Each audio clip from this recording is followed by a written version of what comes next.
ठीक लग रही हूँ, लाइटिंग वगैरह ठीक है, क्या फ़र्क पड़ता है यार। मतलब seriously, actually while thinking about things we actually don't stop, we don't know way to stop. तो सबसे इम्पॉर्टेंट चीज़, जब आप सोचना शुरू करो आपको मालूम होना चाहिए कि भाई एक लिमिट है, ऐसा नहीं कि बह ही जाने।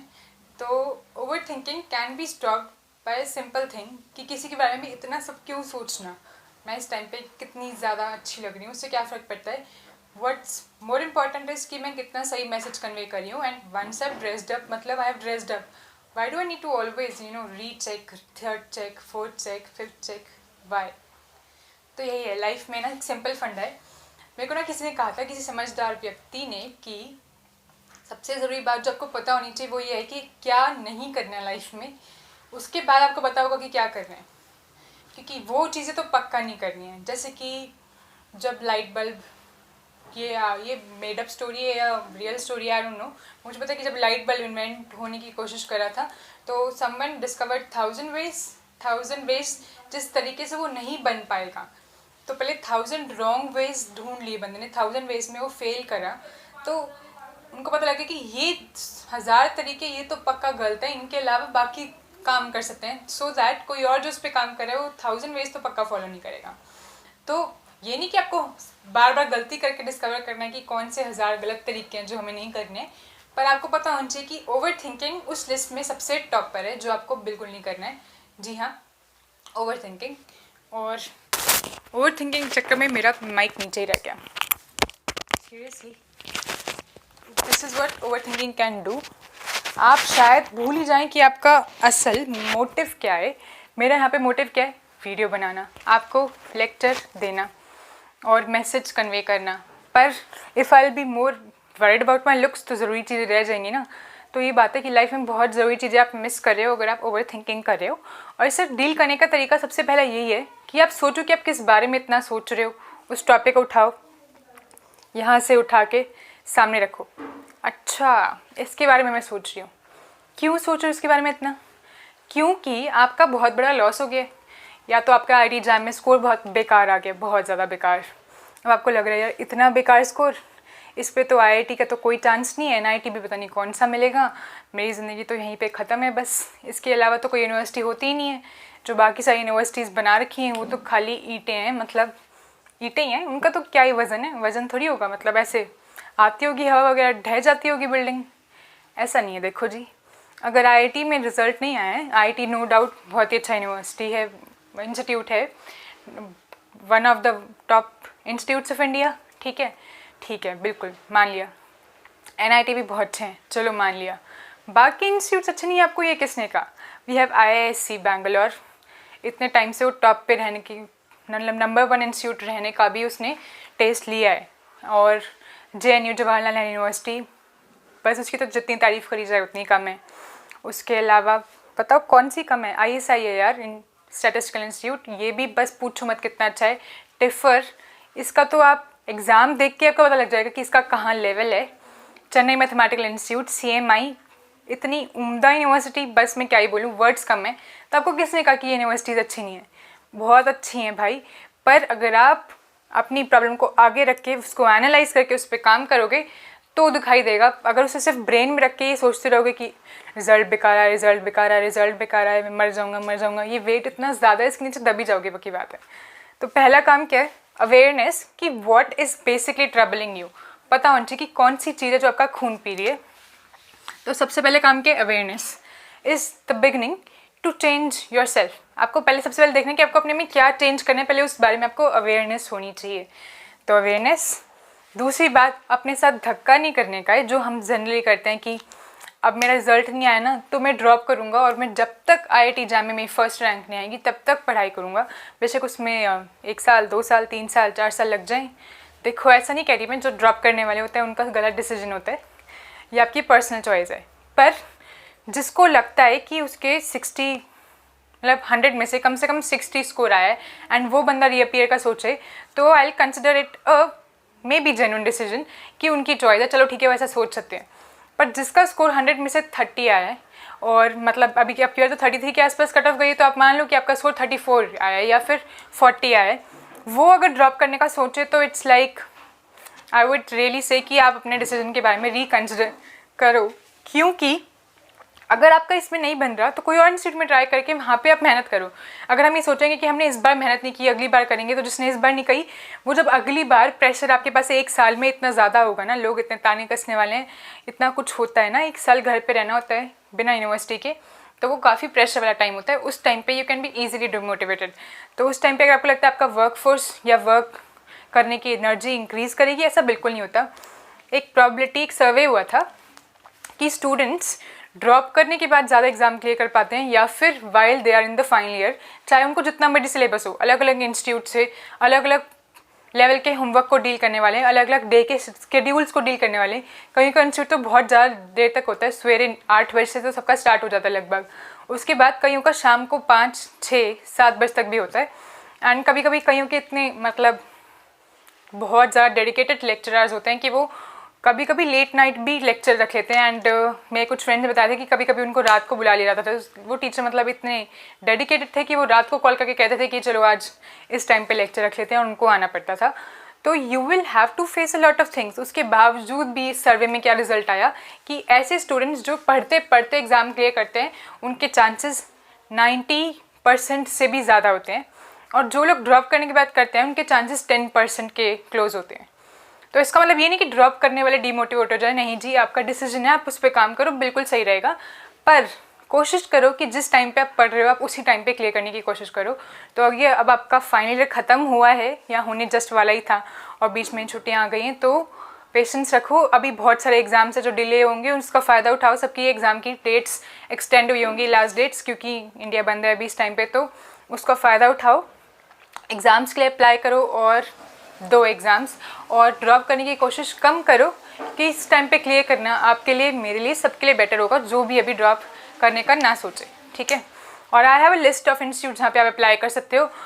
डायरेक्ट मैसेज करो मुझे, आपके पास नीचे डिस्क्रिप्शन बॉक्स में बहुत सारे ऑप्शंस हैं, पूछो, बताऊँगी मैं कौन कौन से अच्छी यूनिवर्सिटीज़ हैं। मैसेजेस सबके आंसर कर देती हूँ लगभग, हाँ ठीक है। तो करो आंसर और करो अप्लाई, ड्रॉप करने का भी मत सोचो। तो डोंट फोर्स योर सेल्फ, चाहे वो IIT एग्जाम की बात हो या इन जनरल लाइफ की बात हो, यार धक्का नहीं करने का है। Whatever is bothering you, yesterday I was speaking to someone, तो कोई मेरा फ्रेंड, तो उसने बोला कि भाई ये बात बहुत परेशान करी है मुझे कि मेरा हो गया ब्रेकअप। अब है तो ये बात परेशान करने वाली, तो ना उसका दिसंबर में ही एक ऑनलाइन फ्रॉड के चक्कर में काफ़ी ज़्यादा नुकसान हो गया। It was a very large सम, उसने बहुत मेहनत से पूरे 1 साल में इकट्ठे करे जो पैसे, अराउंड 1 लाख इतना नुकसान हो गया। तो फिर मैंने उसे समझाया, देख कौन सी प्रॉब्लम ज़्यादा बड़ी है, पुरानी वाली, उसको प्रॉब्लम याद नहीं थी, वो भी ब्रेकअप पे काम कर रहा था। तो मैंने कहा कि उस प्रॉब्लम को याद कर एंड देन ये सोच कि कौन सी प्रॉब्लम ज़्यादा बड़ी है, वो प्रॉब्लम ज़्यादा बड़ी है, ठीक है। आप सोच कि वो इतनी बड़ी प्रॉब्लम है, अगर मैं उसको सॉल्व कर लूँ तो ये प्रॉब्लम क्या लगेगी, बहुत छोटी, एंड इस प्रॉब्लम का आपको फिर याद भी नहीं रहेगा। तो वर्क ऑन समथिंग बिगर। अगर आपको प्रॉब्लम आपकी बहुत ज़्यादा परेशान करिए तो फोर्स मत करो, उस प्रॉब्लम को थोड़ी देर के लिए साइड पे रख दो, कुछ और उठा लो जो आपको और भी ज़्यादा परेशान करता है, उस पर काम करना स्टार्ट कर दो। आपका दिमाग दूसरी चीज़ में एंगेज होगा, दूसरी चीज़ को पकड़ेगा तो इस प्रॉब्लम को छोड़ देगा। अटैचमेंट लीड्स टू डिटैचमेंट, एक चीज़ से अटैचमेंट, दूसरी से डिटैचमेंट, और आपका दिमाग चलने लग जाएगा। जैसे ही हम थोड़ा सा दिमाग को शांति देते हैं वो कुछ सोच पाता है, सोडियम पोटेशियम दिमाग में कुछ केमिकल लोचा करता है और कुछ काम बन जाता है। तो give your self time, don't force your self, और ये परफेक्शन के पीछे मत पड़ो जो कि हम वीडियोज़ में और आसपास देख के सीखते हैं कि जी बिल्कुल सूट बूट जिसने पहना होता है इस उम्र में सिर्फ वही लोग अच्छे होते हैं, ऐसा कुछ नहीं होता है। आप दुनिया के सबसे अच्छे फोर्ब्स मैगजीन उठा लो, top businessman, top entrepreneurs, top orators, TEDx उठा लो जिसमें मोटिवेशनल स्पीकर्स आते हैं, तो सबकी लाइफ में अलग ही ट्विस्ट होते हैं, सबका अलग ग्राफ होता है। कई में कर्वेचर ज़्यादा, ठीक है, साइन की तरह, कईयों में कम, कईयों में बहुत फ्लक्चुएटिंग, 1/x साइन 1/x की तरह। तो कुछ भी मान लो यार, सबका कर्वेचर अलग होता है और सबके लाइफ में अलग बेंड्स होते हैं। तो आपकी लाइफ जैसे भी होगी, don't compare to anyone else in the world. ना तो अमिताभ बच्चन से जो कि बहुत ही लेजेंड रहे हैं उनसे कंपेयर करो, और ना ही किसी और से जो कि आपका क्लासमेट हो और जिसके कम नंबर आते हो। Don't compare it with anyone, no one. सबकी अलग अलग वैल्यू है जो आपको भी शायद पता नहीं है, और आपकी भी है। तो क्योंकि किसी और की बुराई करना और किसी और को डिमोटिवेट करना गलत बात है, तो खुद की बुराई करना और खुद को डिमोटिवेट करना भी गलत बात है। तो परफेक्शन पे मत बिलीव करो, ये सोचो कि अब की बार करके दिखाऊंगा और करूँगा, सोचते ही काम करना स्टार्ट कर दो, ज़्यादा सोचो मत। और फ्यूचर प्रिडिक्ट करना तो बंद कर दो जी। अनटिल अनलेस आप एस्ट्रोलॉजर हो या फिर आपका एस्ट्रोलॉजी में इंटरेस्ट है और एस्ट्रोलॉजी परस्यू करना चाहते हो, ये फ्यूचर प्रिडिक्शन है ना, ये बंद कर दो। कल दोबारा से एग्जांपल, कल ही काफ़ी काम हो रहे थे। मेरा एक जूनियर है, वो कुछ ग्रुप में एक्टिविटी हो रही थी, उसके रिलेटेड बात चल रही थी। तो उसने कहा कि अगर मैंने ये वाला इवेंट ऑर्गेनाइज करवा दिया तो आई एम श्योर कि इसका ना बहुत ही बेकार आउटपुट आने वाला है। तो इवेंट का आइडिया खुद आया उसके दिमाग में, ऑर्गेनाइज उसने खुद करवाना है। उसके बाद मुझे कह रहा है कि देखो जी मैम, अगर हमने ऑर्गेनाइज करवा दिया तो बेकार आउटपुट आएगा। मतलब मैंने कहा कि क्या आपने इसको ट्राई करा? नहीं। मैंने कहा एक बारी मैसेज डालो, give it a try, otherwise plan B भी तो है हमारे पास। अगर ए वाला काम नहीं करेगा तो ठीक है, एक बार ट्राई करके फिर हमें पता लगेगा कि वो काम नहीं करता तो हम बी ट्राई करेंगे और अगली बार से उसे ट्राई नहीं करेंगे। बिना ट्राई करे ही सोच लेते हैं हम कि नहीं काम करेगा। तो फ्यूचर प्रेडिक्ट करना बंद कर दो, काम करना स्टार्ट कर दो। काम करेगा ही नहीं वो पता लग जाएगा आपको जब आप काम करोगे, ठीक है। और सबसे पहली बात कि और कुछ करने से पहले जीना सीखो भाई। अपनी शेड्यूल पे काम करो, अपने स्केड्यूल पे बहुत अच्छे से काम करो कि आप अपना दिनचर्या किस तरीके से प्लान करते हैं, कि आप कितने बजे उठते हैं, क्या खाते हैं, कितना टाइम पढ़ाई को दे रहे हैं, कितना टाइम अपनी हॉबीज़ को दे रहे हैं, कितना टाइम सेल्फ डेवलपमेंट को दे रहे हैं और अपनी पर्सनालिटी बिल्डिंग पे कितना काम कर रहे हैं। इन सब चीज़ों पे भी काम करो, ठीक है। उससे क्या होगा, आप दिन को प्रोडक्टिव बनाओगे। ये नहीं है कि सिर्फ सुबह लेट उठने वाला, पूरी रात जाग के पढ़ने वाला बच्चा, ऐसा बनने की ज़रूरत नहीं है। मतलब आपको सब कुछ एनालाइज करना है, एक ऑलराउंडर। और अच्छे से आप पढ़ाई में भी तभी कर पाओगे स्कोर जब आप लाइफ में अच्छा स्कोर कर पाओगे। और लाइफ में अच्छा स्कोर करने का तरीका है कि आप सब चीज़ों पे, सब एस्पेक्ट्स में बराबर काम करो, सब जगह बराबर। एक्सरसाइज लाइफ में बहुत ज़रूरी है, रात को सोना बहुत ज़रूरी है। तो if you are a person who studies at night तो उसको इस बारे में लिटरली सोचना चाहिए, क्योंकि एक बार अगर हम 4-5 साल तक लगातार रात की नींद स्किप करते हैं तो क्या होता है कि हमारी बॉडी को उसकी आदत हो जाती है, we get accustom to it. और फिर फाइनली जब हम पूरा दिन काम करते हैं और वो ऑफिस पर्सन बन जाते हैं या फिर बिजनेस पर्सन, तो क्या होता है, we are use to not sleeping at night. और कईयों को स्लीपलेसनेस की बीमारी हो जाती है। So later on you will need pills to sleep. तो वो टाइम अभी से ही ना आए, उसकी कोशिश करो कि रात को सोने की आदत डाले रखो, दिन में जागो, सारे काम दिन में करो। दिन बहुत बड़ा होता है अगर आप उसको अच्छे से प्लान करके उसमें काम करो। लिखने की, डायरी लिखने की, एक प्लानर मेंटेन करने की आदत डालो। वरना आजकल तो मोबाइल है ना सबके पास, उसमें होता है कैलेंडर, प्लानर, गूगल प्लानर होता है, नोट्स होते हैं, अलग अलग नोटबुक की वेबसाइट्स हैं। मैं भी एक यूज़ करती हूँ, नाम भूल गई, जिसका एलिफेंट, ग्रीन कलर का एलिफेंट वाला सिंबल है, ठीक है। तो इतना कुछ तो है हमारे पास, यूज़ करो। और एक और बहुत अच्छी चीज़ बताती हूँ, मूवीज़ ना बहुत अच्छा डिस्ट्रैक्टिंग मटेरियल नहीं होती। मूवीज़ आपको क्या करेंगी, अगर जैसे कि कल मेरा ब्रेकअप वाला फ्रेंड था वो, तो अगर वो मूवीज़ देखेगा तो you may get more into over thinking. या फिर आप गाने सुनोगे, music is a good thing, पर ऐसा भी नहीं कि आप पूरा दिन उसको सुनते जाओ और आप 4 दिन तक सिर्फ गाने सुने जा रहे हो इस गम में कि आपका IT एग्जाम का रिजल्ट बेकार आया है, तो भी कुछ नहीं बनेगा। हाँ, पर कुछ अच्छी चीज़ें होती हैं, जैसे कि you can distract your self by reading a good book. Books का शौक़ अगर आपको है तो ज़िंदगी में इससे अच्छा नशा तो कुछ नहीं है, ठीक है। तो अच्छी बुक्स होनी चाहिए, उनको पढ़ सकते हो। वरना आजकल ऑडिबल बुक्स आती हैं, that is the best thing जो मेरे को लगा इस दुनिया में। टेक्नोलॉजी ने अच्छा काम किया है, वो ये करा है कि ऑडिबल बुक्स आ गई हैं जिसमें आप मतलब कान में लगा के गाने की तरह किताब सुन सकते हो और आपको खोल के पढ़नी भी नहीं पड़ेगी, और बुक का मज़ा भी हो गया और पढ़ने की मेहनत भी नहीं हुई। तो वो कर सकते हो। या फिर कुछ नया ट्राई करो। अपनी ओवर थिंकिंग की हैबिट या किसी भी प्रॉब्लम से बचने का तरीका होता है ट्राई समथिंग न्यू। मैंने कल क्या किया आपको दिखाती हूँ, एक सेकेंड रुको। तो मैंने कल क्या किया, बहुत ही वेली थी, बुक है ना पढ़ने का मन तो कर रहा था पर वो वाला मूड नहीं था, वो बुक वाला जोन नहीं था। तो मैंने सोचा कि कुछ और करते हैं।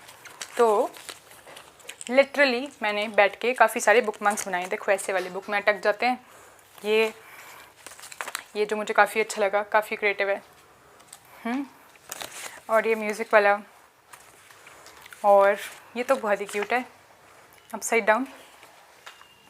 और ये मून वाला, और भी काफ़ी सारे, लिटरली बहुत सारे बनाए। कईयों की तो ऑलरेडी बुकिंग्स आ गई हैं। मतलब मेरे दोस्त कहते हैं हाँ एक एक मेरे लिए, एक मेरे लिए। 2-3 मेरे घर वालों ने ले लिए, बेशक वो बुक्स कम पढ़ते हैं। तो कुछ भी ट्राई करो रैंडम।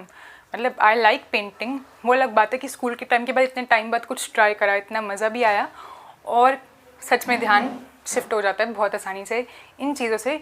आप कुकिंग ट्राई कर सकते हो। मेरी एक फ्रेंड है, I share the pics with you. तो ये देखो यार क्या क्या डिशेस बनाई गई हैं and she was like very anti cooking. मैं उसके घर पे जाती थी तो आई वॉज द पर्सन जो मैगी बनाएगी, कॉफ़ी बनाएगी, सारे काम करेगी, बिकॉज मुझे कुकिंग पसंद थी, उसे नहीं थी। एंड नाउ क्योंकि हम क्वारंटाइन में हैं, घर पे बैठे हुए हैं, तो she is practising cooking thrice या 4 times a day and she is so good at it. उससे क्या हो रहा है, उसका वो जो प्रेशर है घर पे रहने का वो प्रेशर बर्स्ट कर पा रही है और साथ में वो ओवर थिंकिंग वाली हैबिट भी चली गई और सब सेट है। तो ये हम कर सकते हैं, आप भी कर सकते हो, मैं भी कर सकती हूँ, सब कर सकते हैं। तो गो फॉर इट, कुछ अच्छे में खुद को उलझाओ। Attachment leads to detachment, attachment to something new will help you detach from the old thing जो आपको बदर करी है, परेशान करी है। काम करो, ऑल द बेस्ट। ठीक है, इतनी बड़ी बात नहीं है, कुछ नहीं होता, कुछ गलत बोल दिया तो मैं ओवर थिंकिंग क्या रहता है तुम सबको ना। Bye bye, thank you.